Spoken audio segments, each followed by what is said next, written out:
यात पुरामुळे मोठं नुकसान झालंय, सरकार सर्व शेतकऱ्यांच्या पाठीशी आहे असं उपमुख्यमंत्री एकनाथ शिंदेंनी म्हटलं। 60 लाख हेक्टर पिकांचं नुकसान झालं। 2 ते 3 दिवसांमध्ये नुकसानीचे आकडे समोर येतील। अटी शर्ती नियम बाजूला ठेवून मदत करणार असल्याचं देखील एकनाथ शिंदे यांनी म्हटलेलं आहे। संकट मोठं आहे आणि अशा परिस्थितीत शेतकऱ्याच्या मागे सरकार पूर्णपणे खंबीरपणे उभं राहील। जेव्हा जेव्हा आपत्ती आली, संकट आलं, त्या वेळेस शेतकऱ्याच्या मागे सरकार उभं राहिलेलं आहे। आणि म्हणून आज देखील कॅबिनेटमध्ये या बाबतीमध्ये चर्चा झाली।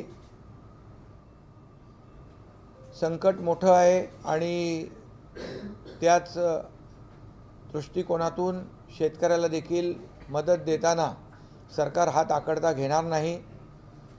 आता सध्या पंचनाम्यांची सगळी माहिती येते आहे।